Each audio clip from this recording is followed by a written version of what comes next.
જય શ્રી કૃષ્ણ. જય હો, મંગલમય હો. આપણી બહારની ક્રિયાકૃતિ શરીર ચલાવે છે, શરીરથી બહારની ક્રિયા ચાલે છે અને ત્યાં સુધી શરીર કાર્યરત રહે છે. પણ જ્યારે શરીર અટકશે ત્યારે અંદરની વૃત્તિ પ્રવૃત્તિ બધું જ બહુ વધુ પડતું જોશમાં ચાલશે.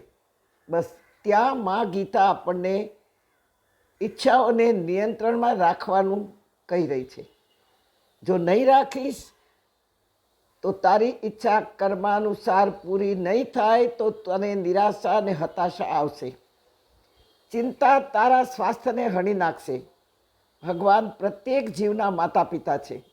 હા, તેથી ગીતા દ્વારા ભગવાન કહી રહ્યા છે કે બહારની ક્રિયાકૃતિ શરીર જ્યાં સુધી ચાલે છે ત્યાં સુધી, પણ જ્યારે શરીર અટકશે ત્યારે બહારની ક્રિયા નહીં થઈ શકે. ચાલી નહીં શકાય, જોઈ નહીં શકાય, બોલી નહીં શકાય, જમી નહીં શકાય, હાથ પગ નહીં ચાલી શકે, બધી ક્રિયા બંધ થઈ જશે કદાચ. પણ તે વખતે અંદરની ક્રિયા તો ચાલુ જ રહેશે, ઉલટું વધારે જોશમાં ચાલશે. હા, હવે એ ચિંતા તારા સ્વાસ્થ્યને હણી નાખશે, કારણ કે હવે બહારનું શરીર અટક્યું. ભગવાન પ્રત્યેકના માતા પિતા છે, એમને બધી જ ખબર છે કે તને શું જોઈએ છે. આ ગીતા આપણને કહી રહી છે કે તને શું જોઈએ છે કે શું નથી જોતું, તને શું જરૂરત છે એ ભગવાનને ખબર છે. તને શું ખાવું છે કે નહીં, પણ તને શું પચશે એની ચિંતા પ્રભુને છે.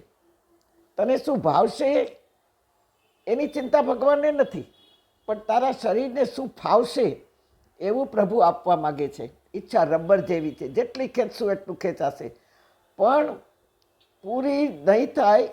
અને એ પહેલાં જો છટકશે તો હાથમાં ચરચરાટી લગાવી દેશે, અને પૂરી થશે કે નહીં એની ગેરંટી પણ નથી. જે મા બાળકને શોભે તેવું જ પહેરાવે, તેમ પછી તેવું જ ખવડાવે, કડવી દવા પણ પાય, કારણ કે પેટની કૃમિ મરી જાય. તેમ જીવનમાં દુઃખ કે જે ન ગમતી વસ્તુ, વ્યક્તિ, પરિસ્થિતિ, ઋતુ, જે કાંઈ છે, વ્યવહાર જે નથી ગમતું છતાંય કરવું પડે, એ કડવી ફાંકી જેવું લાગે, અને છતાંય એને આપણે ભોગવવું પડે.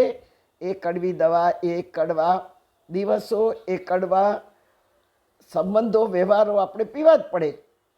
જન્માંતરના ખોટા કર્મોના કીડા મારવા માટે કુદરતના નિયમોનું કોઈ કાળે આપણે ઉલ્લંઘન કરી શકતા નથી, ન ભૂતો ન ભવિષ્યથી.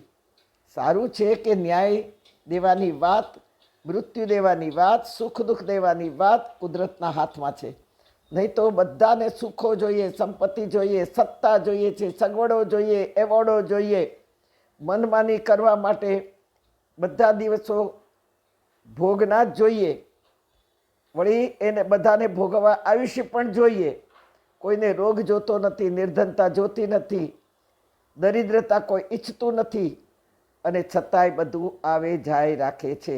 આ બધા નિયમો પર જબરજસ્તીથી ભોગવવા જતાં જે બીજાના સુખ દુઃખ હણે છે, સમજો કે આ બધું નથી નસીબમાં, સુખ સંપત્તિ સત્તા સગવડો નથી નસીબમાં, છતાંય પરાણે જે ભોગવવા જાય છે એ આરોગ્ય ખોઈ નાખે છે.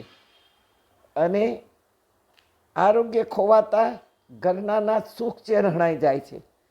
તેથી તો માનવ હોવા છતાં પણ આવા લોકો રાક્ષસોમાં ગણાય છે.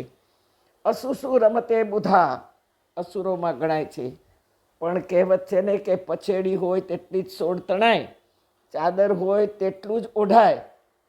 એ અર્થ છે. નહીં તો માથું ખુલ્લું રહે અથવા પગ ખુલ્લા રહે, શરીર કરતાં કપડું હંમેશા મોટું જ રહેવાનું. તો જીવવા કરતાં વિચારો ઊંચા હોવા જોઈએ, કે ક્યારેક ભગવાન પણ ભૂલમાં તથાસ્તુ કરી દે. ઘણાને વાત વાતમાં બિચારા બોલવાની બહુ ટેવ હોય.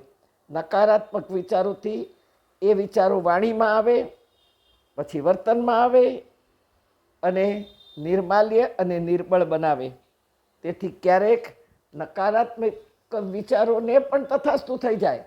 કોઈ એવું માહોલ ઊભો થાય, કોઈ એવા સંજોગ, એવા સરકમસ્ટન્સીસ ઊભા થાય કે નકારાત્મક વિચારો કરતાં કરતાં કરતાં કરતાં જો એ વિચાર સ્થિર થઈ ગયા તો તથાસ્તુ થઈ જાય.